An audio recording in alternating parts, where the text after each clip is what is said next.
Então, bom dia. Embriologia geral, para a turma 23B. Hoje nós vamos continuar falando sobre transporte de gametas e fertilização. Eu estava falando antes para vocês sobre esse assunto, a gente vai continuar nele, mas eu queria aproveitar o início da aula para conversar com vocês algumas coisas. No plano de curso está constando que semana que vem não tem aula, que é a semana do saco cheio. Todo ano eu faço um planejamento para não dar aula nessa semana, que é a semana que eu tenho que cuidar da minha saúde, descansar, viajar, para aguentar tocar até dezembro. Bem, esse ano eu fiz o planejamento para não ter aula na semana do saco cheio e não vou viajar. Então, eu estava com uma ideia, conversei com a turma anterior, mas a menina deu uma sugestão que eu resolvi acatar. Qual que é a sugestão que eu resolvi acatar? É o seguinte. Ela me perguntou o seguinte: por que você não dá aula semana que vem? Vai ter aula normal aqui. E aí eu pensei bem, eu posso dar aula semana que vem. Qual que era a ideia inicial? Era ter aula pelo campus virtual semana que vem, tá? E aí vai valer aquele pontinho lá com o questionário. Ao invés de dar no campus virtual na semana que vem, eu dou a aula presencial aqui. Se você não for assistir, você faz o questionário depois em casa. Eu dou um dia, 2 dias, sei lá, você faz o questionário depois. Por que isso? Porque na semana que vem eu não vou viajar. Na verdade eu até vou, mas a minha ideia é ir para Belo Horizonte para eu ver meu pai e minha mãe. E estou precisando trocar de carro, então vou passar em umas concessionárias lá para ver se eu acho alguma coisa que presta. Então, não vou viajar como eu viajei, por exemplo, ano passado, que eu viajei para Blumenau. Então vou estar por aqui perto. E eu não vou para Belo Horizonte ficar uma semana inteira em Belo Horizonte, senão minha mãe me deserda também. Eu tenho meus cachorros, minhas coisas para cuidar. Então, se eu vou estar por aqui, eu vou 1 dia, 2 dias e depois retorno.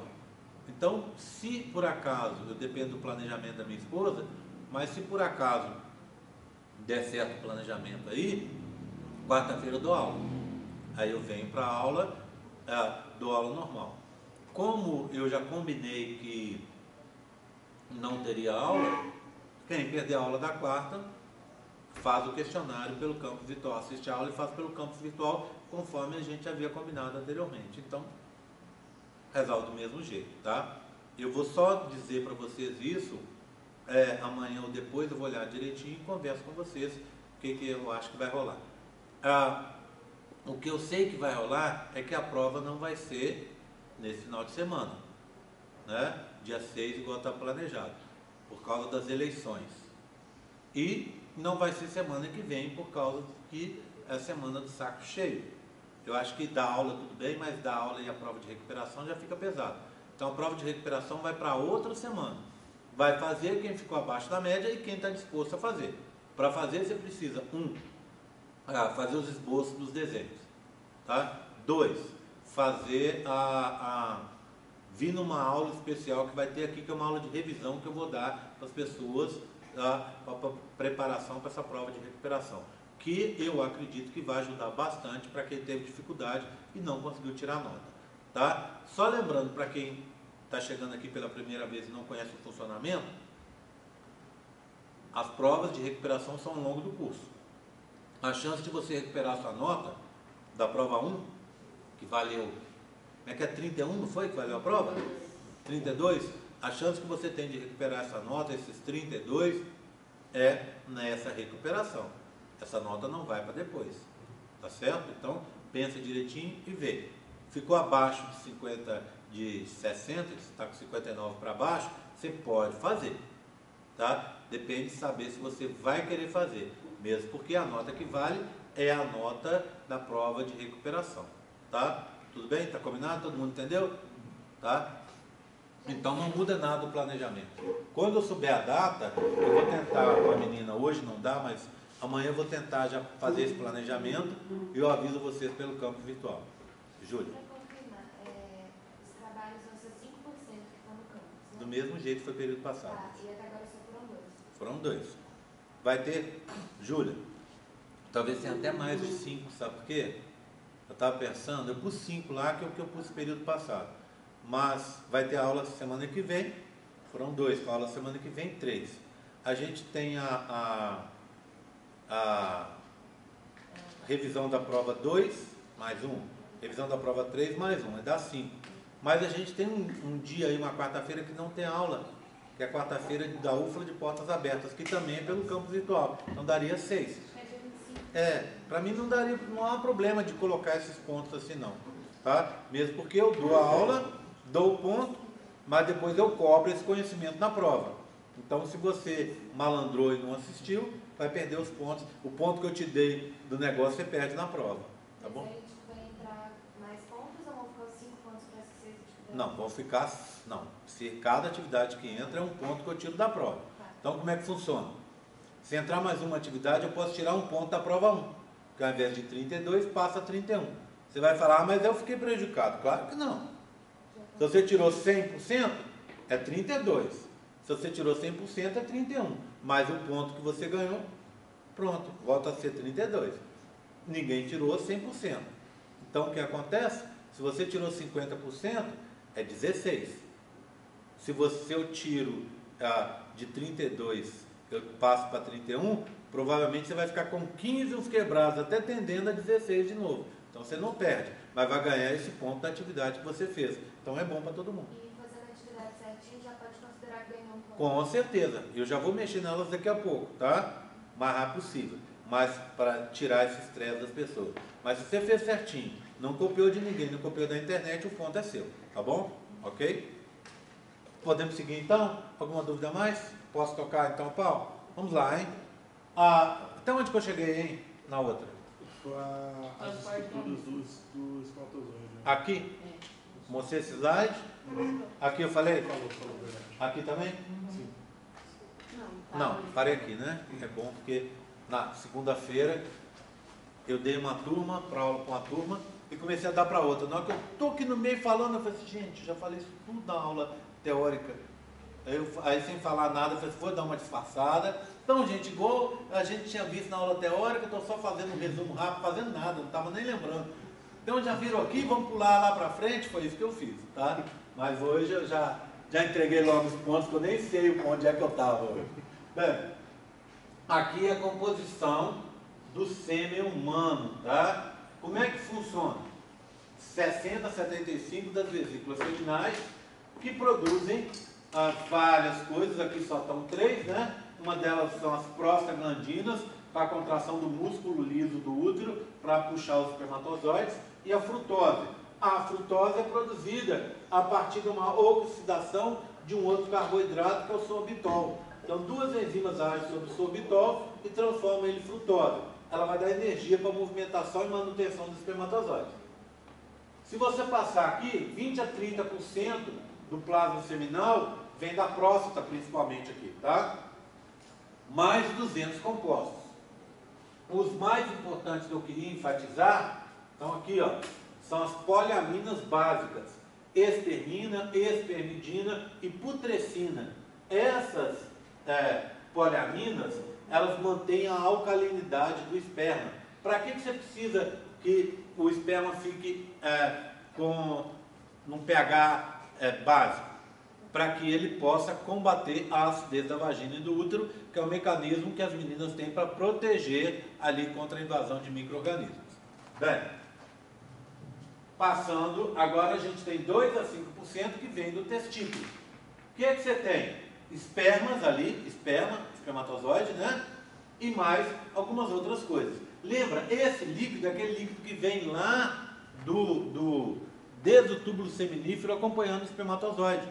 Depois vai para o epidídimo e continua acompanhando o espermatozoide.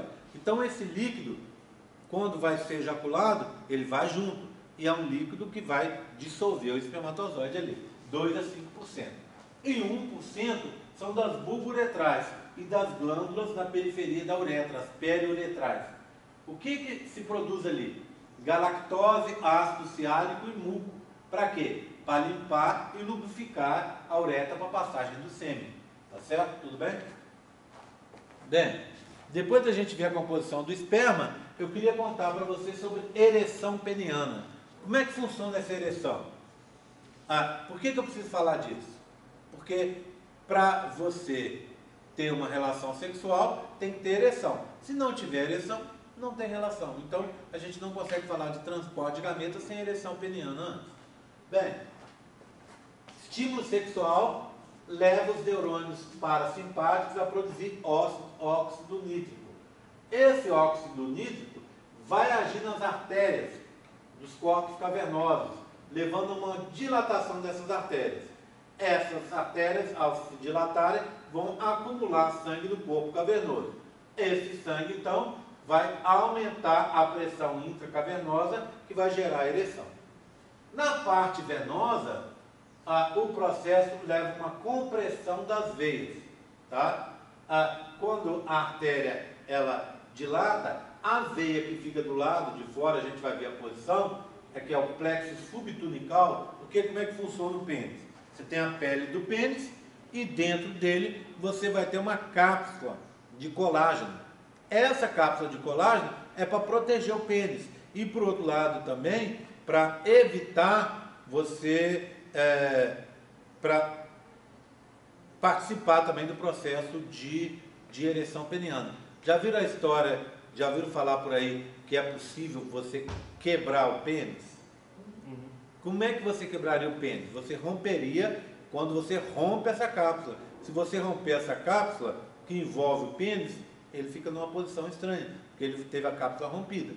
Tá? Então, é essa cápsula que eu estou falando, de colágeno. Então, o que vai acontecer? Quando dilata as artérias, as veias vão se comprimir. E ao se comprimir, você vai espremer essas veias contra essa cápsula de colágeno. E aí vai ter uma maior resistência para a saída do sangue, retendo o sangue novamente, mantendo o sangue retido novamente no corpo cavernoso. Alguém tem um pedacinho de papel para me dar aí? Eu estou pensando aqui, estou com só para, só um pedacinho, não a folha inteira é judiação, só um pedacinho. Quero só anotar as coisas que eu estou vendo nos slides aqui, porque depois eu dou uma ajeitada nele, eu estou aqui dando aula e com a cabeça no slide que eu preciso modificar. Então aí agora eu não vou precisar mais, tá?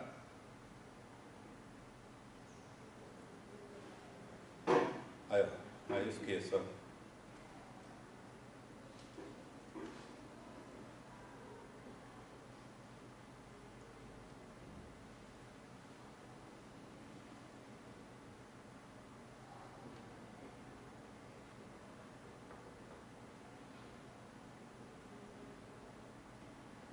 Só um segundinho, tá, gente? Pronto. Vou anotando aqui, à medida que eu for fazendo a aula, que eu não fico sofrendo. Tudo bem, tranquilo? O que eu estou pensando, por exemplo, nesse caso aqui? Essa seta não está, essa seta aqui está errada, ó. Por quê? Vem para cá, a dilatação da artéria, acúmulo de sangue e aumento da pressão, que causa a compressão das veias, tá vendo? Então estou dando aula e pensando nisso aqui, que ali está meio estranho, precisa arrumar. Então depois eu vou mexer nisso aí. Bem, esse slide está fora de ordem. Oi. Quando a gente fala que as doenças cardiovasculares podem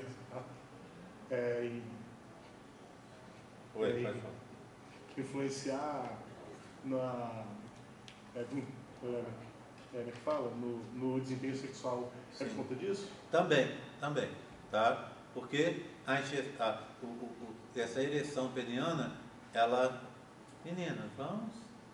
essa ereção peniana depende do funcionamento do sistema circulatório. Se você tem um problema circulatório, você pode ter, dependendo do problema, afetar a ereção peniana e aí afetar o desempenho sexual, tudo bem?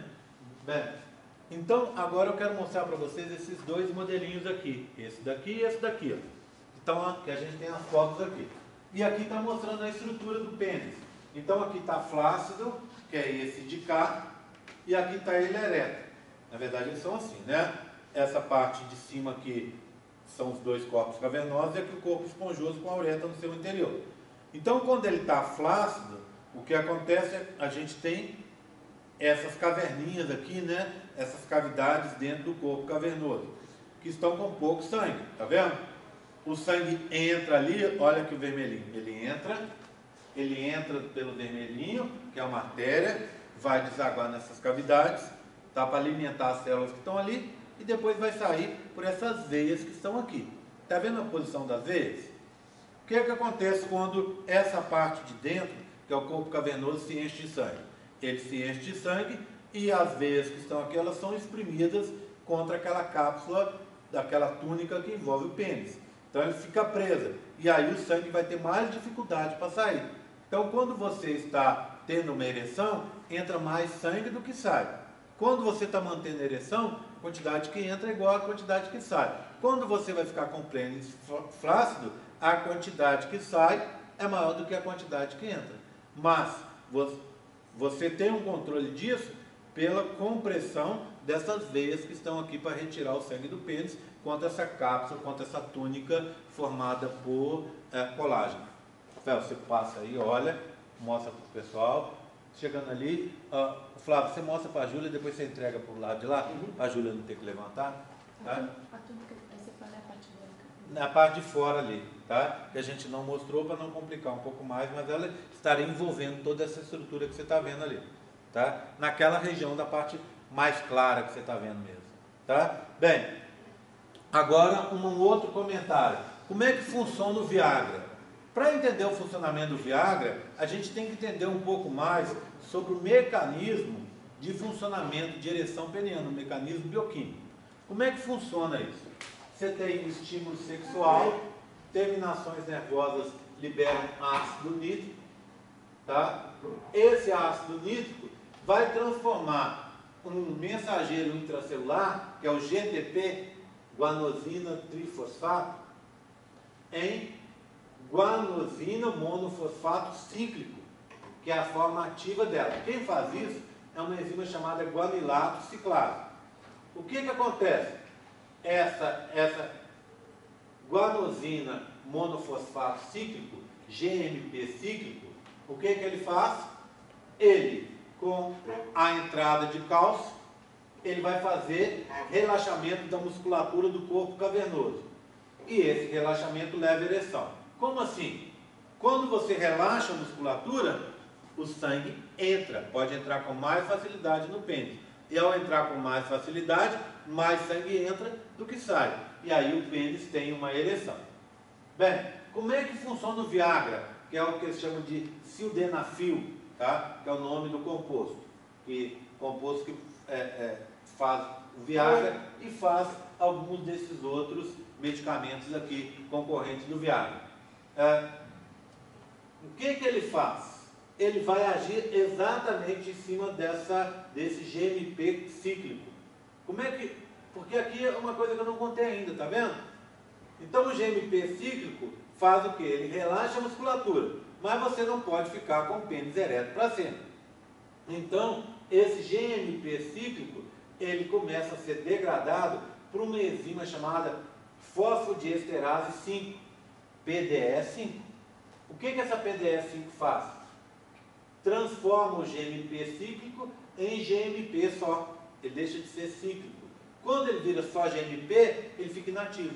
E aí o relaxamento muscular diminui, o músculo fica mais contraído, o sangue tem dificuldade para entrar no pênis, mais dificuldade para entrar no pênis, e como não entra mais sangue, e o sangue vai continuar saindo, o que você vai ter? Um processo de flacidez do pênis. Ele vai deixar de estar ereto. Tudo bem? É aqui que age o sildenafila também, né? O que ele faz? Ele bloqueia a fosfodiesterase. E aí não vai ter a inativação do GMP cíclico. Como não tem a inativação do GMP cíclico, ele vai continuar agindo por mais tempo, relaxando a musculatura do corpo cavernoso e mantendo a ereção. Essa história do do Viagra é bem bacana. O Viagra foi produzido na década de 90, inicialmente, pela Pfizer, que é o maior laboratório farmacêutico do mundo. Os caras que têm mais grana. Não era assim, eles já eram um grande laboratório farmacêutico, mas na década de 90 eles estouraram de tanto ganhar dinheiro, porque eles estavam estudando um medicamento, desenvolvimento de um medicamento que fazia contração de vasos sanguíneos para pessoas que tinham dificuldade na circulação, porque o vaso sanguíneo não contraía. E esse medicamento, que era o Viagra, ele tinha um efeito colateral em algumas pessoas, que era causar ereção peniana. Eles resolveram estudar isso e desenvolver o efeito colateral do medicamento, investir no efeito colateral. E aí foi criado esse medicamento, que foi o primeiro na época, e por muito tempo eles estiveram sozinhos no mercado. Cansaram de ganhar dinheiro com isso aí. Muita gente usa o Viagra de forma recreativa, recreacional, que a gente fala, né? E isso é um absurdo. Por quê? Imagina um cara que não tem nenhum problema de disfunção erétil, porque é isso que ele faz. O Viagra age em pessoas, vocês viram o método de funcionamento. O cara tem que ter ereção. O Viagra mantém a ereção.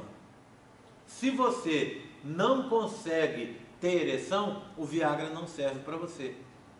Então muita gente, muitos caras aí, tomam o Viagra para ter uma ereção por mais tempo. E aí, dizer assim, na cabecinha dos caras, ter uma potência sexual maior. Uma besteira. Tá? Por quê? Porque, na verdade, ele tem efeitos colaterais. E ele deve ser tomado para quem tem disfunção erétil. O cara que tem ereção não consegue manter a ereção. Às vezes tem ereção por breves momentos, às vezes não chega nem a ter uma ereção completa. E o Viagra vai ajudar que essa ereção se forme e se mantenha. Mas se o cara tem um problema na cabeça ou um problema fisiológico que não consegue ter ereção, o Viagra não serve. Bem, aí o cara vai e toma sem ter nenhum problema. O Viagra, como todo medicamento, tem efeito colateral. Lembra que eu falei que ele foi criado a partir de um medicamento que fazia constrição, vasoconstrição? Ele continua fazendo isso no seu corpo. Então, imagina que você tenha um vaso sanguíneo quase entupido com uma placa de colesterol, que a gente chama placa de ateroma. Esse vaso que já está meio entupido, ele vai ficar menorzinho ainda. Então o sangue vai parar de circular. Vai dar o quê? Pode dar um AVC, pode dar um aneurisma, pode dar um ataque cardíaco, alguma coisa assim por causa disso. Tá? Então não deve se tomar. Além disso, o Viagra pode causar o que a gente chama priapismo. O que é o priapismo? Está escrito ali, ó, priapismo. Priapismo é quando o pênis fica ereto e não volta mais para o estado normal. Isso é uma coisa complicada, porque lembra que eu contei para vocês aqui agora que quando você está com o pênis ereto, a quantidade que entra é praticamente equivalente à quantidade que sai? E quando ele vai ficar ereto, entra mais do que sai, e quando ele vai ficar flácido, sai mais do que entra. No priapismo, o movimento para, o sangue entra e fica dentro do pênis. Aí dá o quê? Dá isquemia, falta de circulação, que vai dar hipóxia, que vai dar necrose. Se você não tomar uma histamina, injetar uma histamina no pênis ali, você pode até ter uma necrose e perder o pênis. Certo? E nem sempre, no lugar que você está, você vai ter condição de correr para um hospital para tomar uma histamina. Você pode, inclusive, morrer por causa disso. Tá? Então, não deve tomar. Ah, mas isso é raro de acontecer. É raro, mas acontece. Você vai querer colocar o seu pênis em risco por causa de uma bobagem dessa? Eu não colocaria. Tá? Tudo bem? Então, assim, não vale realmente a pena. Seguindo, hein? Então, já falei aqui, esse slide está fora de ordem, depois vou arrumar. O que eu quero falar agora, tem um erro aqui nesse slide também de escrito, olha. Fazer as coisas de madrugada não é fácil. Erro semenogelina.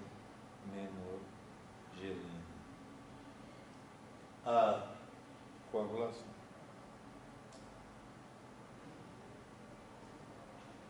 Só escrever aqui para eu não esquecer, tá? Bem, tudo bem? Então já falamos da ereção. Agora eu queria falar sobre coagulação do sêmen. Os meninos sabem disso. Quando você ejacula, no primeiro momento o sêmen sai líquido. Ele tem que sair líquido, senão ele não sairia. Mas assim que ele sai, ele vai coagular, ele vai endurecer, né? Vai ficar uma geleinha, uma gelatina. E depois de um tempo, ele vai começar a se dissolver de novo. Bem, por que isso acontece? Porque isso tem a ver com a nossa história. Para falar sobre isso, eu quero começar indo mais para trás, falando, por exemplo, de macaco. O que acontece com o macaco? Ó, o que acontece com o macaco? O macaco vive em bando. E os bandos têm uma hierarquia. Todo bando de macaco tem um macaco alfa, macho, que domina o grupo. Ele é o mais forte, é o que sabe achar comida, que sabe proteger o grupo. Esse macaco, ele foi selecionado ali dentro do grupo e domina o grupo, comanda. Como ele comanda e domina o grupo, ele tem alguns privilégios. Um deles, por exemplo, é poder se alimentar primeiro, comendo o melhor do alimento. Segundo, é ter privilégio para copular com as fêmeas que estejam no cio, primeiro que todo mundo. Então, quando a fêmea está no cio, quem copula é o macho alfa, primeiro. Quando ele copula, ele vai produzir, os macacos produzem um sêmen que é em bem mais quantidade do que o humano, tá, comparativamente, e é um sêmen que vai fazer um tampão. Esse tampão, ele vai ocluir, vai fechar a entrada do útero. E outro macaco que venha depois a ter uma relação sexual com essa fêmea, ele não vai conseguir que os espermatozoides atravessem esse tampão. Então, na teoria, somente o macho alfa é que vai ter os filhos. Todos os filhos seriam dele. Se ele é um macho, geneticamente melhor que os outros, então, sem problemas, tá? Tem características desejáveis para o grupo, sem problema. Mas vamos explorar um pouco essa história melhor? E os outros machos, eles copulam? Claro que eles copulam. Depois do alfa, normalmente. Mas tem macaquinhos que são muito espertos. O que o macaco faz? Ele fica cuidando das fêmeas. Ele cuida das fêmeas, já que ele não precisa ficar dominando o grupo e tal, fazendo outras coisas, ele fica ajudando as fêmeas a cuidar dos filhotes, a arrumar comida, fazer os trabalhos das fêmeas ali. É o macho, vamos dizer assim, o macho ricardão. O que esse macho faz? Quando o macho alfa não está de olho, ele copula com a fêmea. Muitas vezes ele tem sorte até de copular primeiro com a fêmea. Porque ele está perto da fêmea, quando a fêmea entra no cio, às vezes o macho alfa não vê, mas esse macho ricardão vê e copula primeiro. Se acontecer isso, a história inverte. É ele que vai criar os filhos. Ele que vai ter filhos com a fêmea. E o macho alfa não vai ficar nem sabendo. Concorda comigo? Bem, na cabeça do macaco, ele não sabe disso. Que o macho alfa copulou com a fêmea e deixou um tampão lá que ele não vai conseguir copular. Não, ou pelo menos não vai conseguir fecundar a fêmea. Tá? Então ele vê o filhotinho e ele pensa, por que ele ajuda a cuidar? Ele olha o filhotinho, lembra que ele copulou com a fêmea, ele fala, esse filhote é meu, é minha cara, vou cuidar dele. Mesma coisa, o macho alfa, se foi ele que transou primeiro ou se foi ele que copulou depois, ele também vai ver aquele macaquinho e achar que é filho dele. Então ajuda na coesão do grupo. A fêmea tem um papel importante nisso. Por quê? Porque a fêmea tem relações sexuais com todos os machos quando ela está no cio. Por dois motivos. Primeiro, porque ela quer agradar os outros machos, o alfa e os outros, para que eles cuidem dela e dos filhotes. Segundo, porque se ela não deixar, o macho bate nela. Quer seja alfa, quer não seja alfa. Ele vai bater nela. Então ela copula com todo mundo, sem nenhum problema. Tá? Então funciona desse jeito em vários seres mais primitivos. Na gente, a gente também, nós homens, fazemos um tampão, que óbvio, é bem menor e não tem essa função. Tá? Mas então, para que serviria esse tampão? Muito provavelmente, esse tampão que é depositado no fundo da vagina, ele vai servir para fazer com que os espermatozoides sejam liberados aos poucos para dentro do útero. Vocês viram na primeira aula, viram como é que você tem aquela perda enorme naquele início ali? Então, para minimizar essa perda que já é enorme, o tampão é feito e os espermatozoides são liberados aos poucos, em grupos. Toda vez que libera os espermatozoides, um dos componentes a gente viu hoje, um dos componentes do esperma são as secreções da próstata. Lembra das poliaminas básicas? Então o que elas fazem? Aumenta o pH, que vai sair de 3,5, 4, ácido, né?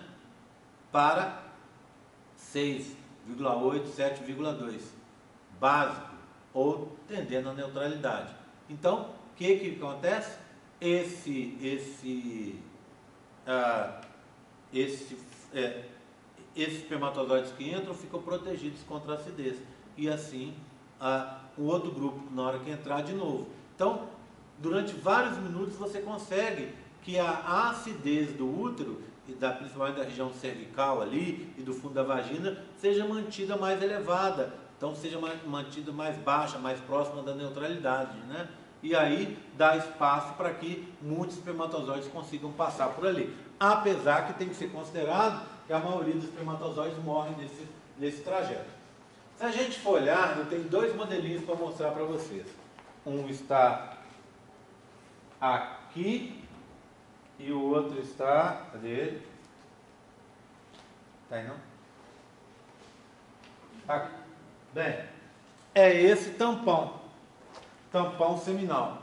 Se eu olhar o tampão, eu vou ver o seguinte, olha, eu tenho, primeiro, faltou aqui, está vendo uma setinha da fibrina, e não é fibrilina, é fibrina, tá? Tudo bem? Está escrito errado aqui. A fibrina são esses filamentos aqui, rosa, tá vendo? Eles que fazem o tampão. É a mesma fibrina que faz o tampão do sangue, tá? Durante a coagulação. Como é que funciona? Quando você libera o sêmen, o que chega lá? PSA, que está aqui indicado por essas tesourinhas, tá vendo? Tá vendo que em cada tesourinha eu tenho na ponta dela uma coisinha rosa? O que são essas coisinhas rosas? O zinco. O que o zinco faz? O zinco, ele tende a bloquear o PSA. O que é o PSA? Você se lembra do PSA? PSA é aquele marcador do estado de saúde da próstata que os meninos costumam usar. A gente faz de vez em quando o exame de sangue para examinar o PSA. Quando o PSA está elevado, significa que a sua próstata está grande, você teve uma hiperplasia de próstata, e isso pode, obviamente, gerar um câncer, tá? Então você vai no médico, o médico pede um PSA, exame de PSA, você faz o exame de sangue e ele vai indicar para você. Então o PSA é esse mesmo aí do exame de sangue, está ele aqui na forma de tesourinha, que estão inativados pelo zinco, tá? Só que quando você forma esse tampão de coagulação, antes de formar, se você ejaculou, o zinco que está associado ao PSA e o zinco também que está solto lá no sêmen, esse zinco tende a se ligar com a semenogelina. Semenogelina são essas bolinhas aqui, laranja, tá vendo? Essas daqui, ó. Essa semenogelina é uma proteína produzida principalmente pelas vesículas seminais.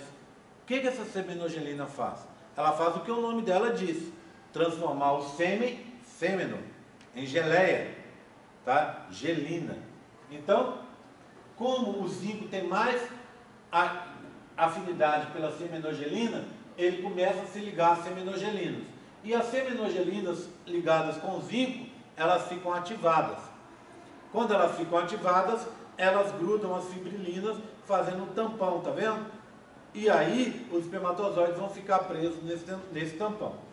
Bem, à medida que o tempo passa, com alguns compostos vão retirando esse zinco da circulação, quebrando o zinco, tá? Que estava ligado às semenogelinas e que estava bloqueando o PSA. Quando o zinco é retirado, quelado dessas moléculas, você acaba tendo uma menor concentração de zinco. E tendo menos concentração de zinco, o PSA passa a ficar ativo. O PSA ativo, o que ele faz? Estou com o modelo errado. O PSA ativo, aqui. O PSA ativo, o que ele faz? Ele quebra a seminogelina. Olha uma seminogelina sendo destruída pelo PSA aqui.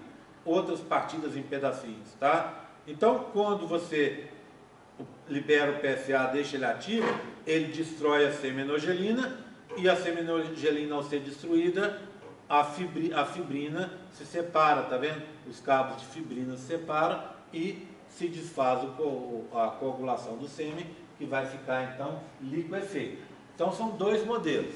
Nesse daqui, ó, durante a coagulação com a seminogelina ativa ligada ao zinco, e o PSA inativo devido à presença do zinco. Depois aqui o zinco começa a ser retirado desse tampão, ativa-se o PSA, e o PSA vem e destrói a seminogelina. Ao destruir a seminogelina, o tampão se liquefaz e os espermatozoides podem entrar. Tudo bem? Vamos repetir de novo aqui. Rafael, passa aí. Flávio, depois você passa por lá de lá, por favor. Tranquilo? Essa é a coagulação. Depois da coagulação, o próximo risco que os espermatozoides vão sofrer é atravessar aquele tampão mucoso cervical que fica na entrada do útero. Lembra que eu mostrei para vocês no modelo, né? Esse tampão fica ali para proteger a entrada do útero, para evitar com que espermatozoides, micro-organismos entrem e espermatozoides também. Só que esse tampão, ele não vai ser sempre da forma que a gente tem costume de ver e nem sempre vai estar presente ali, tá? Bem, pensa na fase menstrual. Vem a menstruação e retira o tampão. Então ele está ausente. Quando você entra na fase proliferativa, ele começa a ser produzido. Começa a ser produzido com pouca água. Então ele vai ser no início espesso e pegajoso. Quando você chegar do 9º ao 16º dia, perto do seu período menstrual, perto do seu período de ovulação, o que acontece? Essas glândulas do endométrio, lá do colo do útero, começam a produzir uma secreção, um tampão, cada vez mais aquoso, com água. E aí ele vai ficar úmido e escorregadio. Depois, passou do 16º dia, ele continua a ser produzido, mas agora volta a ser pegajoso. E no final do ciclo, ele vai deixar de ser produzido, porque vai vir a menstruação. Bem, como explicar isso? Por que ele tem um aspecto e depois passa para outro e depois volta para esse aspecto anterior?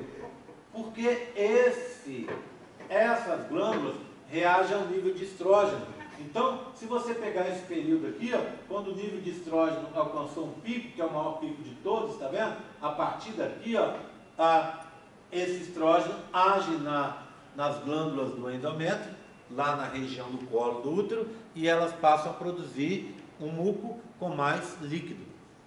Eu gosto sempre de usar a imagem para muco de meleca e catarro, porque a meleca e o catarro são muco, né? Então pensa bem, o que é uma meleca? É o catarro que solidificou. Por que ele fica duro? Porque ele perdeu água, tá? O que é o catarro? É a meleca que ganhou água. Então, aí é basicamente essa imagem que vocês podem guardar na cabeça de vocês. Fica uma melequinha na entrada do útero. Quando chega no 9º ao 16º dia, você vai e começa a colocar água nessa melequinha. E aí ela começa a virar um catarro. Ela desce pelo útero, sai pela vagina e vai sair na sua calcinha. Então, você começa a ver essa secreção sujando a sua calcinha. Existe até, que vocês estão vendo, a gente não vai falar hoje, mas existe um método comportamental que a gente chama de Billings, que consiste em avaliar a estrutura, a composição desse muco. Então, se você pegar um pouquinho de amostra desse muco durante essa fase aqui, ó, você vai colocá-lo entre os dois dedinhos, vai tentar abrir, ele vai arrebentar. Por quê? Porque ele está durinho. Quando você tirar aqui, ó, nessa fase aqui, você vai conseguir abrir e fazer um filamento mais ou menos de uns 2 centímetros, igual a moça fez aqui, ó. Por quê? Porque esse muco está na forma de um catarro. Você está nessa fase aqui. E isso é a fase sua de ovocitação, ou seja, um período fértil.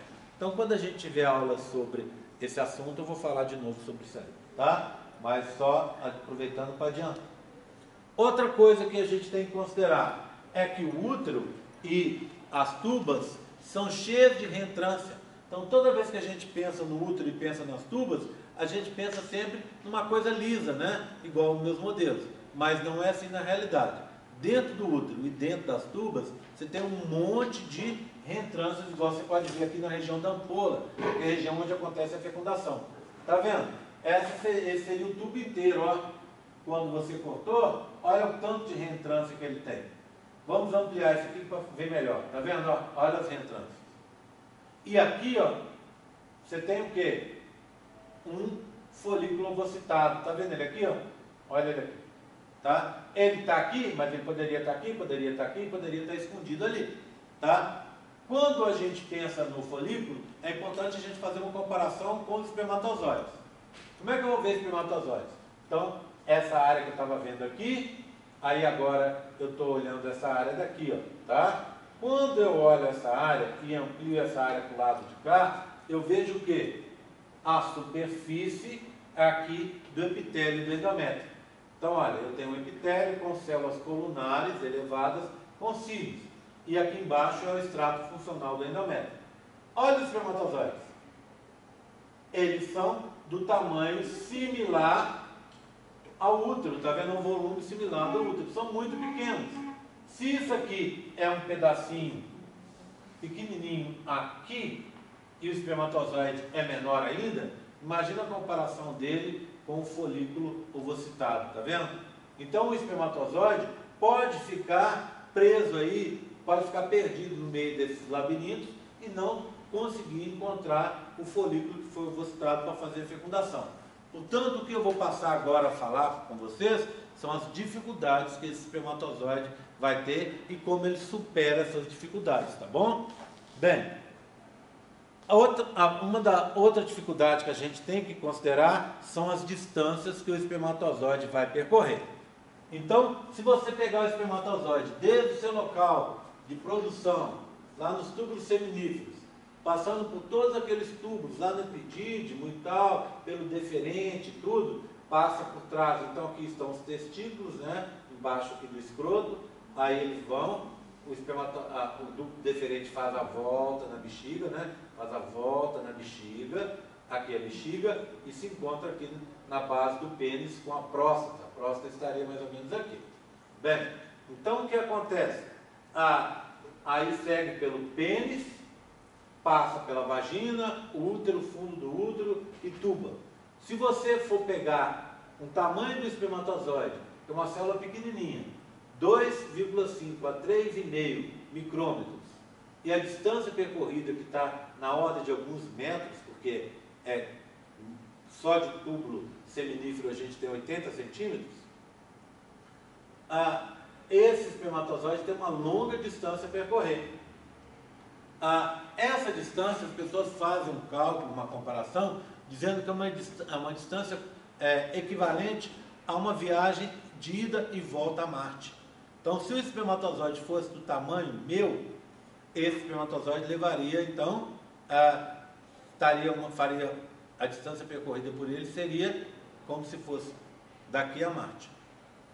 Bem, quanto tempo a gente leva para chegar em Marte com a tecnologia que a gente tem aí hoje? 250 dias para ir, 250 dias para voltar. 2 anos.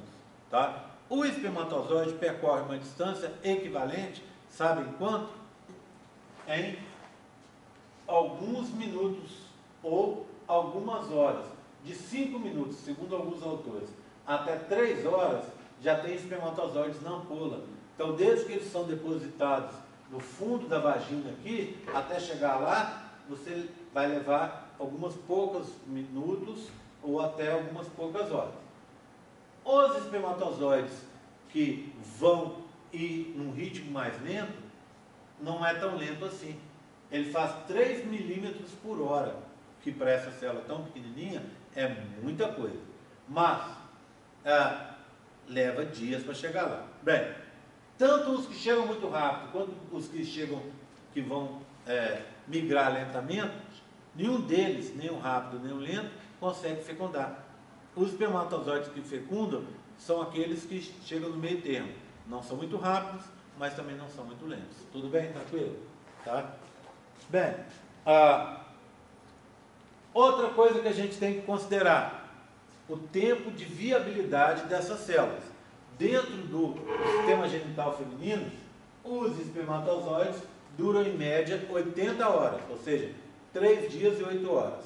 Você ainda encontra espermatozoides 5 dias depois dentro do útero, mas isso é uma raridade. Então a maioria deles duram 3 dias e um pouco. Já o gameta feminino dura 24 horas. Portanto, você tem só um dia para ser fecundada. Tá? Por exemplo, agora são 11 horas da manhã. Se você está ovocitando agora, o seu gameta vai durar até amanhã, 11 horas. Se você tiver espermatozoides dentro do seu útero, de uma relação sexual de hoje, de ontem, de anteontem, tá? Ou de domingo, tá? Você vai ter o quê? Você vai ter espermatozoides vivos, porque eles duram em média isso aí. Então tem uma chance de fecundar. É por isso que quando a pessoa quer ter um bebê, uma primeira coisa que o médico pede é que a pessoa tenha relações sexuais frequentes, pelo menos dia sim, dia não, para que ela tenha, a menina tenha sempre espermatozoides vivos no interior do seu útero, para quando ela estiver ovocitando, para que os espermatozoides consigam fecundar aquele ovócito que está ali. Tudo bem? Bem, como eles se movimentam então, tanto nesse ritmo rápido quanto no ritmo lento, esses espermatozoides se movimentam com batimentos dos cílios. Opa, mas espermatozoide não tem cílio. Os cílios são os cílios do epitélio do endométrio, que eu mostrei para vocês aqui para trás, não é? Olha os cílios aqui, ó. Esses cílios aqui vão bater e movimentar os espermatozoides. Mas se movimentam principalmente pelos movimentos musculares do miométrio, que vão sugar os espermatozoides para dentro. O batimento flagelar, ou seja, da cauda, só vai ser importante para o espermatozoide atravessar a coluna radial. Tá? Então, se movimenta tão rápido, mas mesmo assim, sem bater a cauda. Se você olhar os espermatozoides que estão entrando no útero, você pode ter uma maioria de espermatozoides com defeito. Então, vê bem. Aqui a gente tem alguns exemplos. Espermatozoide normal está aqui. Espermatozoide com a cabeça muito grande, cabeça muito pequena, 2 cabeças, 2 caudas, cabeças deformadas ou compartimento intermediário, peça intermediária deformada, tá vendo? Esses daqui, ó, desse grandão para cá, esses espermatozoides muito provavelmente não vão conseguir fecundar. Por quê? Porque eles vão ter dificuldade para se mover no interior do útero. Como acontecem esses problemas? Em muitos casos por causa de falhas na espermiogênese, que é aquele processo de transformação das espermátides em espermatozoides e que é controlado por sertório. Bem, então um resumo da história até agora. A distância percorrida é muito longa. O tempo é restrito, até 80 horas. O ambiente é inóspito, com acidez elevada e com células fagocitárias. É complexo também, cheio de reentrâncias e com uma barreira do tampão mucoso cervical. A orientação, vou falar daqui a pouco, ocorre com sinais químicos pouco evidentes. E existem muitos competidores. Tá? A presença de muitos competidores é uma desvantagem para cada espermatozoide. Mas para o grupo de espermatozoides é vantajoso. O que eu quero dizer com isso? Pega um único espermatozoide ali da ejaculação e faça a seguinte pergunta: qual a chance desse espermatozoide fecundar? É pequena, é 1 em 250 milhões. Comparativamente, a chance de você ganhar na Mega Sena do final do ano é de 1 em 50 milhões. Ou seja, você tem 5 vezes mais chance de ganhar na Mega Sena do que um espermatozoide fecundar. Um específico. Vocês conhecem alguém que tem ganho na Mega Sena? Mas aí entra um difícil, outro fator chamado Lei de Murphy. Né? Tudo bem. Mas a lei de Murphy funciona assim. Para um espermatozoide, ela não funciona. Mas para o conjunto, sempre vai ter alguma coisa. Então, sempre alguém vai conseguir fecundar. Por que você joga? Porque você pensa justamente, como o Flávio falou, na lei de Murphy. Quer dizer, você pensa o seguinte: na Mega Sena no final do ano, alguém vai ganhar. Alguém tem que ganhar, porque o prêmio não acumula. Então, quem sabe não sou eu esse ano? Então você pensa nisso, tá? Você vai pensar nisso, por isso que você joga, tá? Mas não faça grandes planos, porque é 1 em 50 milhões. Só uma comparação, só para vocês terem uma ideia. A chance de você sair aqui e um raio cair na sua cabeça é em 1 milhão. Ou seja, você tem 50 vezes mais chance de morrer eletrocutado por um raio do que ganhar na Mega Sena. Entenderam? Então, assim, é uma chance mínima. Outra pergunta: vocês conhecem alguém que tenha sido morto, eletrocutado por um raio? Muito difícil, né? Mas é mais comum, bem mais comum, tá? Algumas pessoas conhecem, ou alguém próximo, ou da cidade, ou ouviram falar e tal. Por quê? Porque já é uma chance maior de acontecer, tá vendo? Então a chance para o espermatozoide é pequena, mas como você tem muitos, a sua chance de gravidez, desliga o celular, é 1 em 10, ou seja, 10% de chance por ciclo, certo? E aí você vai acabar grávida ao final aí de 1 ano, se você tiver relações sexuais frequentes e não tiver nenhum problema com a sua fecundidade. Então, a ideia é a seguinte: quer engravidar? Você com o seu parceiro, ou você com a sua parceira, tentem. Se depois de alguns meses não estiver dando certo, vá ao médico, porque pode ser que você esteja com problema na sua fecundidade, ou a sua parceira, ou ambos. Então tem que ver o que está acontecendo, porque hoje você tem ferramentas para procurar resolver a maioria desses problemas. Bem, então agora vamos falar de fertilização propriamente dita. A fertilização tem algumas etapas, né, para ocorrer. Eu vou começar lá do começo. Dizer que primeiro os espermatozoides têm que amadurecer durante 3 meses do epidídimo. A gente chama isso de maturação. Depois, eles vão passar por 2 processos no interior do útero, que é a capacitação e a hiperativação, que eu vou contar daqui a pouco. Aí eles estão prontos para fecundar. O que o espermatozoide vai fazer? Vai passar pela corona radiata, se ligar com a zona pelúcida e atravessar essa zona pelúcida. Nós vamos hoje chegar até aqui, até a ligação com a zona pelúcida, tá? Até o final da aula, nesses nossos próximos 40 minutos. Então vamos lá. Primeiro, a capacitação. Capacitação é um processo complexo, que envolve muitas reações químicas. Como é complexo, envolve muita coisa, e o nosso curso é embriologia básica, nós vamos dar uma simplificada nisso. Simplificar como? Vou contar para vocês o seguinte: 1. Acontece no útero. 2.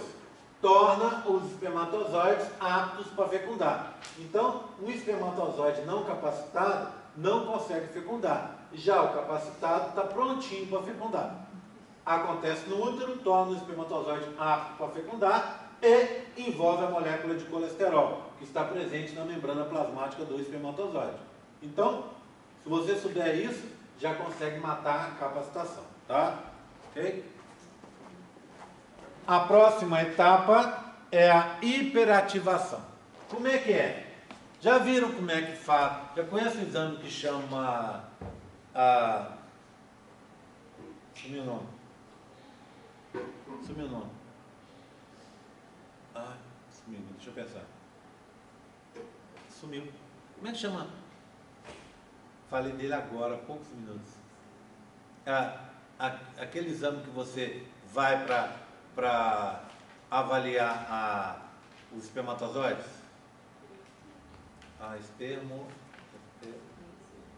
Sei lá. Tem um exame, sumiu o nome, daqui a pouco eu lembro, tá?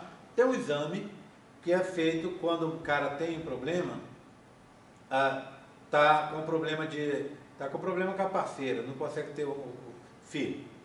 Aí o que ele faz? Ele vai ela não consegue engravidar, está acontecendo alguma coisa, uma das primeiras coisas que o médico faz é pedir esse exame. O que ele faz? Ele vai lá no laboratório, pega um frasco e leva para casa. Fica 6 dias sem ter relação sexual e sem se masturbar. Ele vai acumular mais espermatozoides, tá? Espermograma. Aí o que ele faz? Ele pega vai depois de 6 dias, ejacula ali no frasquinho e leva lá. Quando a pessoa vai examinar o espermograma, o que a pessoa faz? Ela vai primeiro medir a quantidade de esperma que está ali, o volume, depois ela vai olhar como é que estão os espermatozoides lá dentro. O que interessa para ela? Os espermatozoides que estão, óbvio, sem deformidades, como vocês viram, e os espermatozoides que estão se movimentando. Espermatozoides parados provavelmente são espermatozoides mortos. Mas não é qualquer movimentação que interessa. Interessa a movimentação dos espermatozoides que estão fazendo movimento retilíneo. Os espermatozoides que estão no movimento meio aleatório não servem, estão com problema. Tá? Foram ativados antes, então eles não vão conseguir fazer o trabalho deles no interior do útero. Bem, quando entra no útero, esses espermatozoides que estão fazendo movimento retilíneo não podem continuar fazendo movimento retilíneo. Por quê? Imagina ter uma reentrância aqui. O espermatozoide fica preso na reentrância, não consegue nem para frente nem para trás. Fica ali até morrer ou ser atacado por uma célula de defesa, por um neutrófilo, por exemplo. Bem, então, o espermatozoide tem que conseguir fazer movimentos para se safar dessas reentrâncias. E como é que são feitos esses movimentos? Então, aqui está o espermatozoide fazendo movimento retilíneo, não hiperativado, está vendo? Vindo para frente. O espermatozoide hiperativado começa a fazer movimentos que, para quem não sabe, parecem movimentos meio aleatórios, mas não são. Pesquisas demonstraram o seguinte: que está o espermatozoide. Um estímulo é dado pela progesterona. A progesterona que foi produzida onde? Pelo corpo lúteo, do lado aonde você ovocitou. E na tuba, do lado da tuba, onde está o ovócito 2, não é isso? Tá? Aí você produz progesterona, a progesterona vem e se liga à membrana plasmática, a um receptor de membrana plasmática do espermatozoide. Essa ligação faz com que se abra canais de cálcio. Esses canais a gente chama de Keck-Sper. Keck-Sper, tá vendo? Canais de Keck-Sper. O cálcio é um cátion, um íon positivo. Então os canais de Keck-Sper abrem, entra o cálcio. Imagina que a progesterona bateu aqui, abriu o canal de cálcio. O que o espermatozoide faz? Gira em direção ao canal que se abriu. Agora abriu aqui, ó, ele gira para cá. Abriu aqui, ele gira para lá. Abriu embaixo, ele vai para baixo. Tá vendo? Então ele vai conseguir se movimentar, alcançando, saindo lá daquela reentrância onde ele poderia ficar preso. Então, quem olha, parece que ele está fazendo movimentos aleatórios, mas não. Ele está se movimentando dentro da tuba ali para conseguir achar onde está o ovócito 2 que ele precisa fecundar. Certo? Tudo bem? Então, esse é o processo que a gente chama de hiperativação, ocasionado pela abertura dos canais vazantes de cálcio, que a gente chama canais de Keck-Sper. Bem, beleza. Agora o espermatozoide alcançou o ovócito 2. Só que para chegar no ovócito 2, a primeira coisa que ele tem que fazer é atravessar a corona radiata. Ele, para atravessar a corona radiata, ele vai bater o flagelo com força e vai atravessar a corona radiata.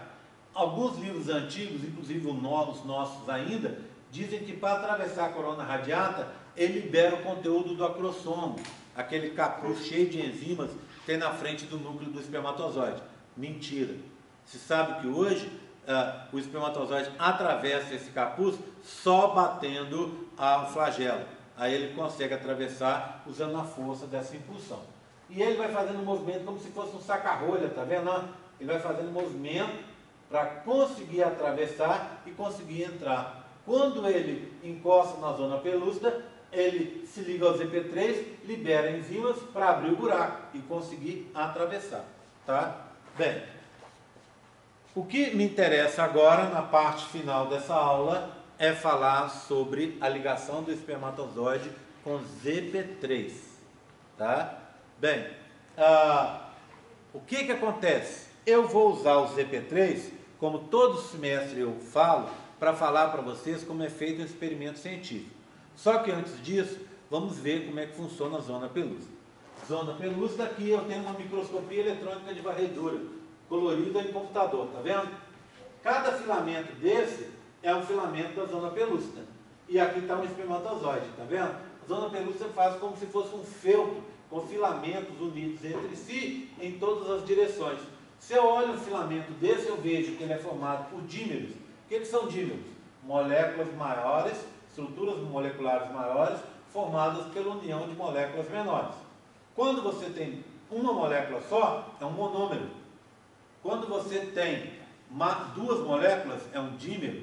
Quando você tem três, é um trímero, e assim por diante, tá? Então, o que acontece? Aqui, esses filamentos compridos são dímeros, de ZP2, ZP3, ZP2, ZP3. Então, o verde é o ZP2, o 3 é o ZP3. Esses filamentos são unidos entre si por uma outra molécula, que é o ZP1. Então, está vendo aqui, ó, esse filamento está preso ao outro por quem? Pelo ZP1. Tá? Então, todas essas moléculas, tanto o ZP3 quanto o ZP2 quanto o ZP1, são glicoproteínas. O que é uma glicoproteína? É uma união de um carboidrato, que é essa parte, essa bolinha, com essas estruturas menores aqui, que é a parte proteica dele. Tá? Então, só lembrando, ZP1 interliga ZP2 e ZP3. É o vermelho. A ZP2 e ZP3 é o verde e o azul. Formam os dímeros. ZP3 é onde se liga o espermatozoide, na espécie humana. Quando você pegar um livro de embriologia, vai estar falando isso lá. Beleza? Tá? Mas vocês que fazem nutrição, que fazem biologia, alguma vez já pararam para pensar como as informações chegam no livro? É uma coisa que provavelmente ninguém nunca contou para a gente, né? Como é que um cara escreve um livro? Eu, por exemplo, eu ando escrevendo aí de vez em quando me sobra tempo, um livro de embriologia. Tá? Como é que eu faço para escrever esse livro? Eu vou em artigos de revisão. O que é um artigo de revisão? É quando o cara pega vários artigos sobre um assunto e escreve um apanhado daquilo ali. Tá? Eu pego vários artigos de revisão sobre cada assunto e vou escrevendo. Vou escrevendo o livro. As informações que estão no livro, então, vêm de artigos científicos, da reunião de vários artigos. Como é que é um artigo científico? Como é que você faz um artigo científico? Para fazer um artigo científico, você está reportando uma pesquisa, não é? Quem faz estágio aí? Onde você trabalha, Rafael? Laboratório de Rola Bosta. De quê? Ecologia e Conservação de Vertebrados, do Júlio. Ecologia e Conservação de Vertebrados? Exatamente, você mexe com o que lá? Com besouros carabinos. Hã? Besouros carabinos, Rola Bosta. Ah, rola bosta, entendi, agora entendi, rola bosta. É um besouro, tá? É um besouro super bonitinho, nessa época ele começa a ficar bem ativo para fazer rolar as bostinhas, né, dele, para colocar os ovinhos lá, para as larvinhas se desenvolverem em outros besourinhos. São aqueles besourinhos pretinhos, mais arredondadinhos que a gente tem por aí. Na verdade são vários, né, diferentes, né? Não é só, mais comum esse pretinho que a gente vê por aí. Quem mais? Alguém? Eu faço estágio no Floribras. Sim. Faz o que lá? A gente desenvolve, né, metodologia prática para estudo de várias áreas, só que voltar para surdos. Entendi. Por exemplo, Flávio, obviamente, quando o Flávio testa uma metodologia, eu trabalho com pesquisa em educação também. Mais ou menos o que o Flávio fala, tá? Com a influência dos modelos didáticos na aprendizagem e outras coisas mais. O que me interessa é a aprendizagem das pessoas, tanto alunos daqui quanto alunos lá de fora. Por isso que todo semestre eu estou inventando coisas novas, porque é minha área e eu adoro.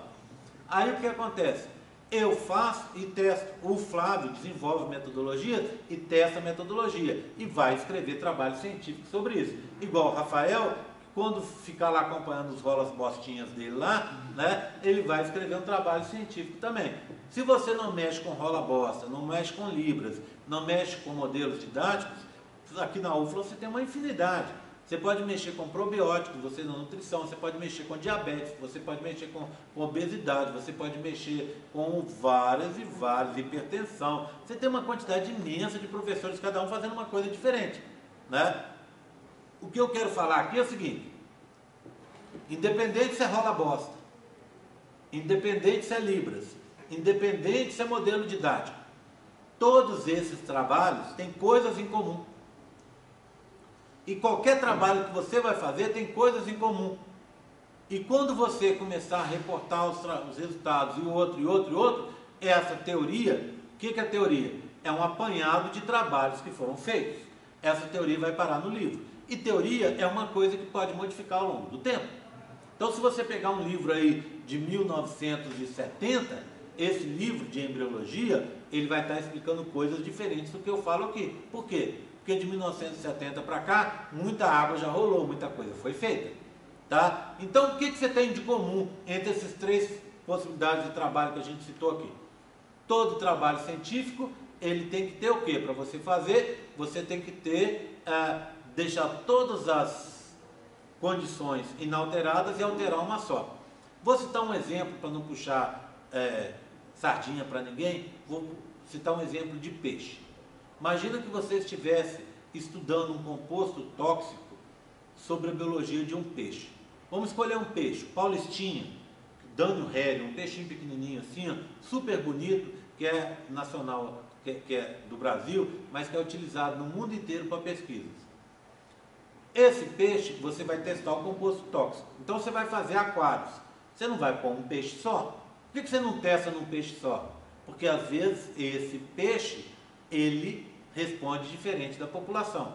Então você tem que ter réplicas. Todo trabalho científico tem que ter réplicas. O Rafael não vai escrever um trabalho com base num besouro só, né? Não tem jeito, certo? Eu vou fazer um trabalho de testar um modelo, eu não posso testar com um aluno só. Eu tenho que ter réplicas, tenho que testar em várias salas de aula, tá? Então o que acontece? Esse tipo de coisa é comum para todo trabalho. Manter as condições constantes e alterar só a que você interessa também é comum para todo o trabalho. Então, por exemplo, imagina o peixe lá que eu estou testando, composto tóxico. Eu vou fazer aquários com muitos peixes, mas em todos os aquários, quer eu coloque a substância tóxica, quer eu não coloque, eu tenho que manter as condições iguais. Quais são? Temperatura, pH, luminosidade, volume de água, tudo isso. Por quê? Imagina, eu ponho, vamos supor, 1 ml do composto tóxico. Se eu ponho em 40 litros de água, é um resultado. Se eu tenho um aquário com 38 litros de água, é outro resultado, o composto fica mais concentrado. Não é verdade? Tá? Se difunde menos. Tá? E aí, você só vai alterar aquilo que você quer testar. Claro que ao longo do trabalho você pode ir alterando outras coisas, mas sempre assim. Igual Jack o Estripador, né? Um pedaço por vez. Tá? Senão não dá certo. Tudo bem? Outra coisa, todo trabalho tem que ter um controle. Um controle. Certo? Imagina, eu vou testar a substância tóxica na água. Eu tenho que ter aquário que tenha os mesmos parâmetros, mas sem a substância tóxica. Isso é o que eu chamo de controle negativo. Vou trazer para a nossa área. Eu quero testar um medicamento. Esse medicamento, ele tem um efeito colateral. Eu quero testar esse efeito colateral, que é causar TPM. É um anticoncepcional que tem como efeito colateral causar TPM. Eu vou testar a ocorrência de TPM em algumas voluntárias. Eu tenho que escolher meninas que não tenham TPM, imagina. Eu pego uma menina que tem uma TPM fortíssima, dou medicamento para ela, aí vou perguntar para ela, você teve TPM esse mês? Bem, tive muita TPM. Ah, então eu vou anotar lá, ela teve TPM porque tomou o medicamento. Mentira! Ela já tem TPM normalmente. Então, eu tenho que ter nesse experimento um controle negativo, alguém que não tenha condição. Se o que eu estou testando causa uma condição, eu tenho que ter um controle em que a condição não exista. Concorda comigo? Vou usar a mesma linguagem. Estou testando um medicamento um anticoncepcional que para o ciclo. Não é isso que o anticoncepcional faz? Deixa você eternamente na fase secretória, tá? Eu tenho que ter o quê? Nesse caso, controle positivo. O que é o controle positivo? Meninas que têm um ciclo. Eu vou testar um medicamento que para o ciclo feminino. Se eu for testar numa menina que não tenha ciclo, que tem um problema que o ciclo dela não está acontecendo, não faz sentido. Vou falar, ó, parabéns, a menina não está menstruando mais, então o medicamento funcionou. Oh, mas ela não está menstruando mais, não é por causa do medicamento, é porque ela está com outro problema. Concorda comigo? Então todo experimento depende do que você quer. Se é uma condição que existe, você quer que ela deixe de existir, você tem que ter um controle em que a condição ocorra. Se você não tem uma condição e quer que ela apareça, você tem que ter um controle em que essa condição não vai aparecer. Não é verdade? Tá? Para demonstrar que aquela sua modificação está acontecendo. E aí serve, eu não vou contar o caso do Rafael, mas o Rafael na cabeça dele deve estar pensando em agora. Então quando eu fiz aquele experimento, eu usei isso aqui de controle. Quando eu testei tal comportamento do rola bosta, eu fiz esse controle. Quando eu testei isso aqui, eu tinha que ter algum controle, senão fica meio sem sentido. Não é verdade? Tá? Bem, tudo bem. O último, todo experimento tem que ser reproduzível, reprodutível. O que eu quero dizer com isso? Quando eu escrevo um trabalho científico, eu tenho que escrever um material e métodos. O que o material e métodos é? Muita gente fala, e eu acho que tem uma certa razão, que a parte mais importante do trabalho e que dá o peso do trabalho é o material e métodos. Porque no material e métodos eu estou mostrando como eu fiz. Para que quando a Júlia quiser repetir, ela pode repetir. Quando outra pessoa quiser fazer o trabalho e repetir, em qualquer lugar, ou aqui ou lá no Japão, a pessoa lê o trabalho e faz igual. Então demonstra que o que eu fiz está correto. Certo? Tudo bem? Tranquilo?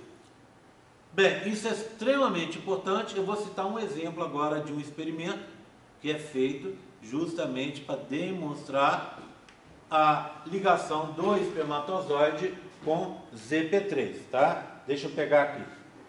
Bem, eu vou primeiro, deixa eu só fazer uma mudança aqui, eu já quero colocar essa mudança aqui para vocês, tá? Então aqui, ó.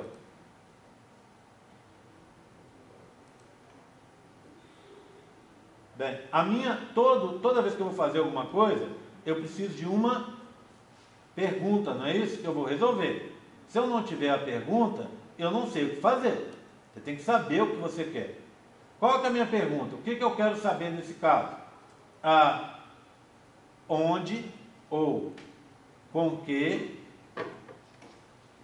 o espermatozoide se liga na zona pelúcida, tá? Tudo bem?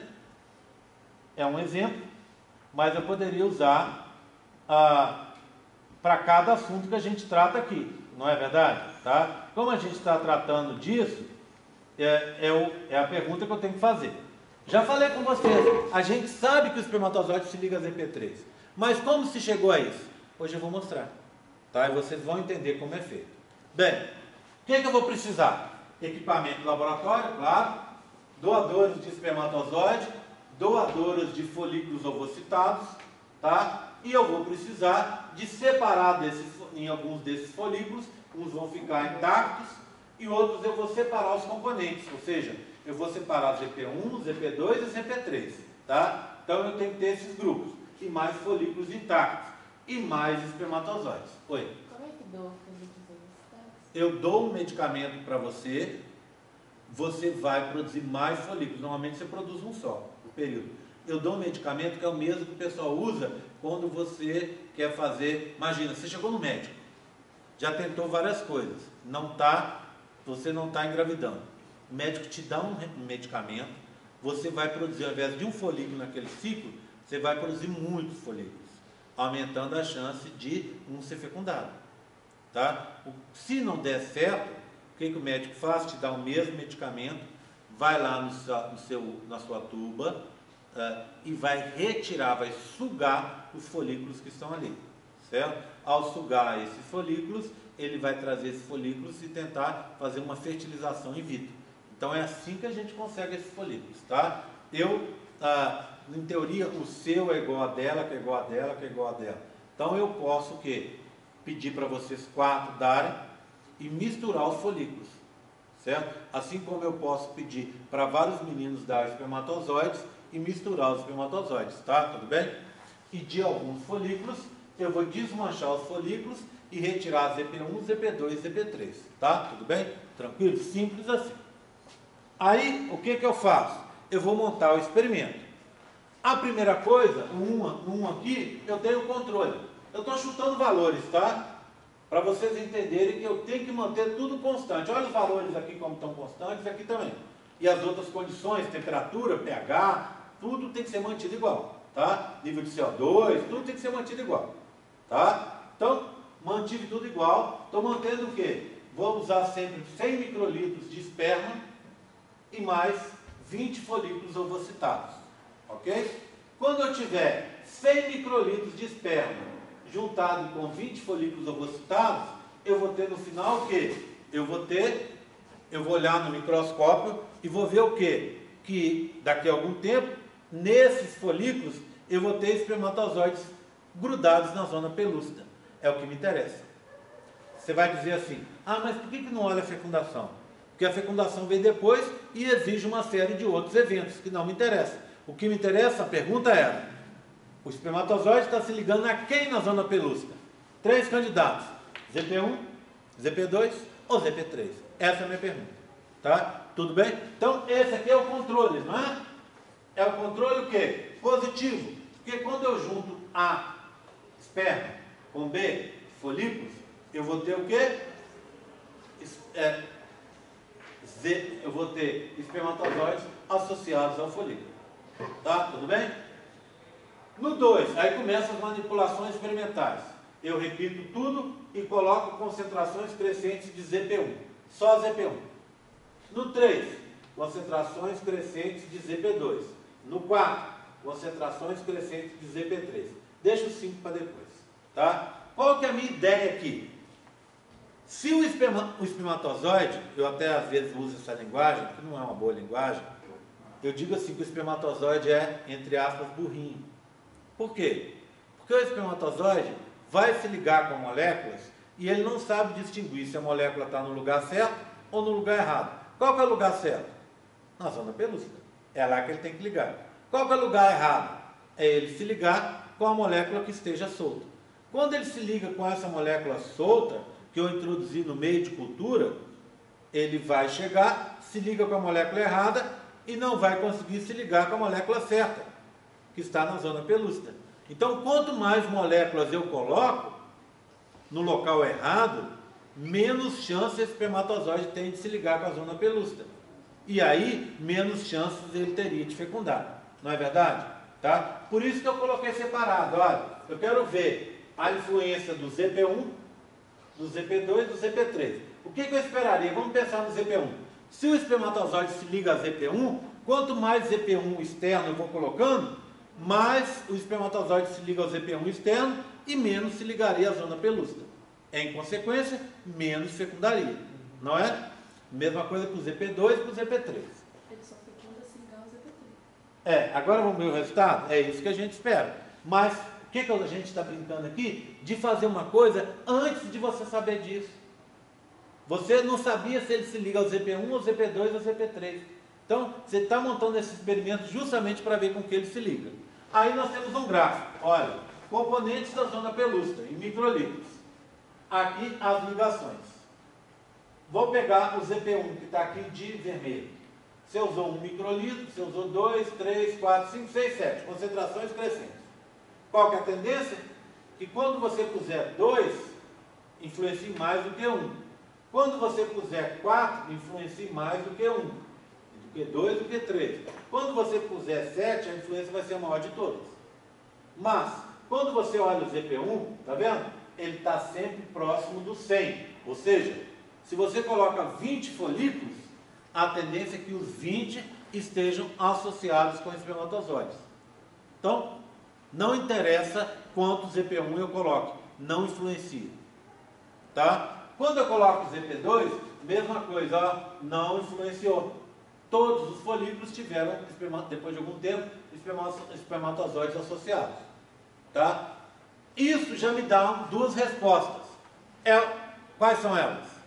O espermatozoide não se liga a ZP1 e não se liga a ZP2. Por quê? Porque eu pus e não influenciou em nada a ligação. Pronto. Mas olha o ZP3. Quando eu coloquei, a ligação foi caindo cada vez mais. O ponto máximo aqui, que é 7, eu tive uma inibição de 85%, considerando aqui que a gente está em torno do 15%, está vendo? Ó, aqui. Então, aqui é 100%. Quando eu coloquei, eu consegui inibir 85%. Portanto, a minha terceira resposta está aí. O espermatozoide não se liga, não se liga a ZP1, não se liga a ZP2, as duas primeiras, mas ele se liga a ZP3. Quanto mais ZP3 eu coloco, mais difícil vai ficar para ele se ligar à zona pelúcida. Por quê? Porque o ZP3 está ocupando aqueles sítios, e aí ele não consegue se ligar ao ZP3, correto? Tudo bem, tranquilo? Então, é essa a resposta que eu tenho aqui. Agora, lembra do quinto? O quinto experimento está aqui, ó. Olha ele aqui. Igual aos outros, 100 microlitros de esperma, 20 folículos e concentrações crescentes de ZP3 sem carboidrato. Você se lembra que o ZP3, o ZP2 e o ZP1 são glicoproteínas? Tem uma parte de carboidrato e outra de lipídio e outra de proteína. O que é que o cara pensou ali, gente? Na hora que o cara viu o resultado da inibição, ele pensou, poxa, olha, posso ficar rico. Eu vou criar um anticoncepcional não hormonal. Por quê? Porque o anticoncepcional hormonal tem efeitos colaterais, não é isso? Incha, dá enjoo, pode dar outros problemas. Então eu vou criar, por exemplo, uma pomadinha com ZP3 e a menina, antes do ato sexual, ela passa essa pomadinha, por exemplo, na vagina. O ZP3 se liga aos espermatozoides que chegaram ali e o espermatozoide não consegue fecundar. Perfeito, né? Mas aí ele tinha um problema. Qual é o problema? Eu produzir glicoproteínas é difícil, porque eu tenho que produzir a parte de carboidrato mais a proteína e associar a proteína com o carboidrato certinho. Não é fácil. Aí ele pensou assim, vou simplificar, porque muito provavelmente o espermatozoide se liga à proteína e não ao carboidrato. Lembra da história do modelo chave, fechadura e tal? Então vou produzir proteína, mas primeiro eu preciso testar. Então eu vou pegar o ZP3 completo, vou fazer uma digestão e vou usar uma amilase, por exemplo, e vou destruir o carboidrato do ZP3, ficando só a proteína. Quando ele fez, olha o resultado, deu certo. Essa curva aqui, ó. Não muito. Não muito. Deu, mas não muito. Inibiu? Inibiu. Mas não tanto quanto aqui. Por quê? É a minha quarta resposta. O espermatozoide, para se ligar e para se ligar a ZP3, ele precisa de uma ZP3 completa e não só a parte de proteína da ZP3. Entenderam? Tá? Então, olha o tanto de coisa que a gente consegue extrair só desse gráfico. E tem mais uma coisa. Olha a minha última pergunta, porque eu sempre esqueço. Onde estão os controles desse experimento? Está na curva. Está aqui, ó. Olha aqui. Ó, 0. Aqui eu pus 0 de ZP1. Aqui eu pus 0 nesse outro experimento de ZP2. Aqui eu pus 0 de ZP3. Vamos voltar para aquela figura? O outro slide. 100 microlitros de esperma, 20 folículos ovocitados e 0 de ZP1. 100 microlitros de esperma, 20 folículos ovocitados e 0 de ZP2. Se eu tiro isso daqui, eu fico só com isso aqui. Como é que eu chamava isso aqui de cima? Controle. Então, o controle, que é positivo, desse experimento está ali, na curva no 0. Bem aqui, ó. Você extrapola aqui para cima, ele está aqui. Todo mundo entendeu? Sim? Tá? Bem, estou terminando, tá? Eu só preciso falar com vocês o seguinte. Esse assunto é muito importante.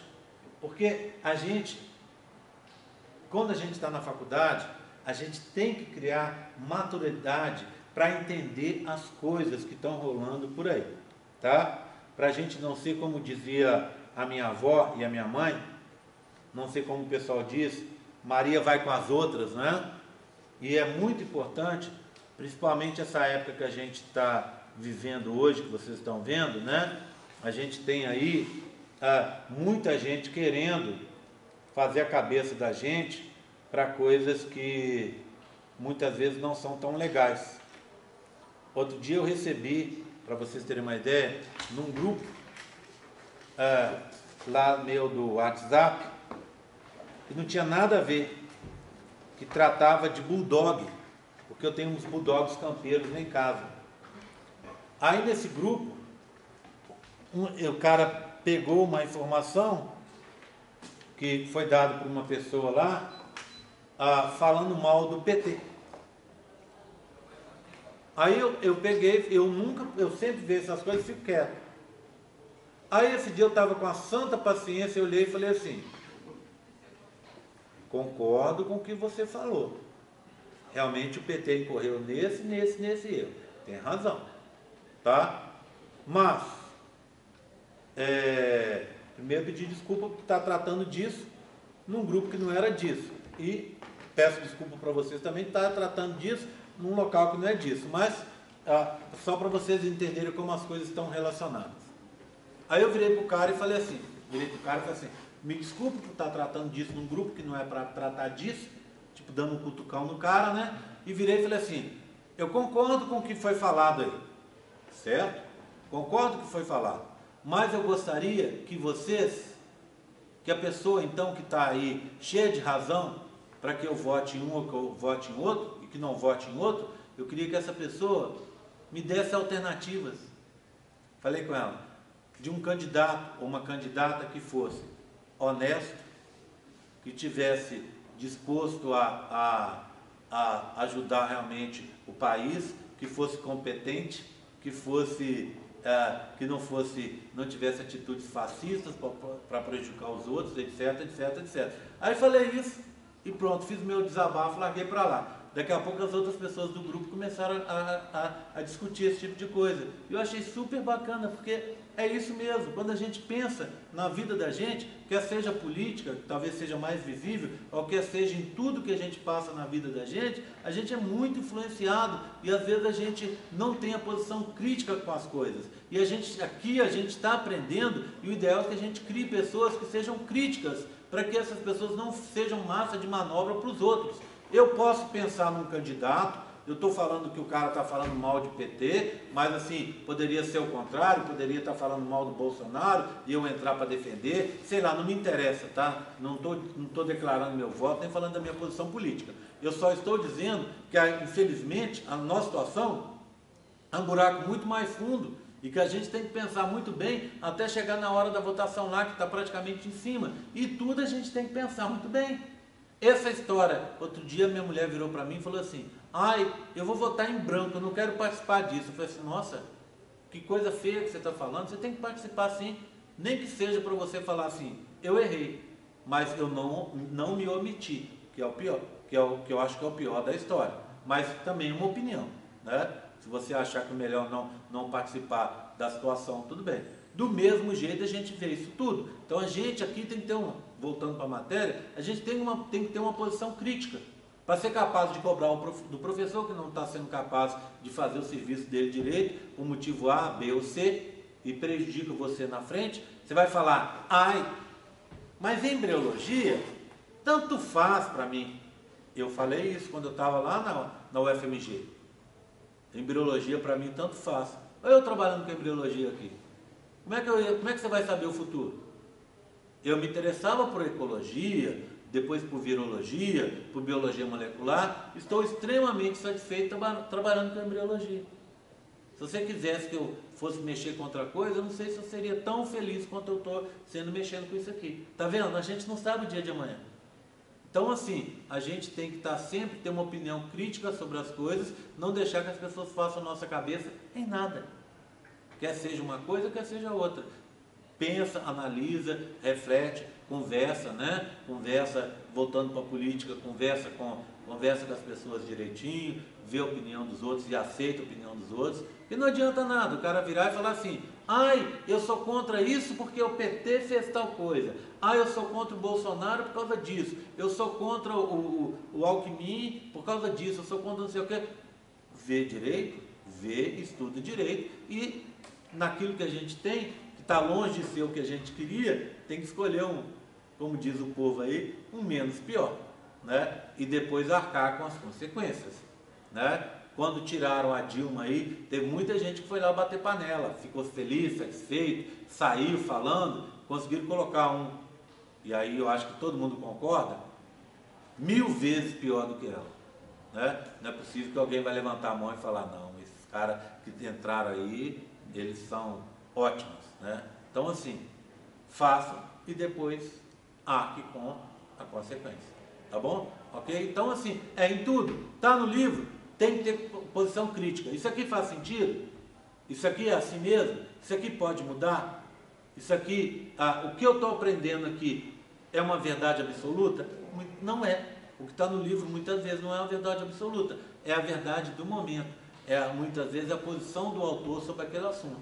Então tudo que vocês for estudar, da agora para frente, pensa nisso, tá bom? Ok? Chega!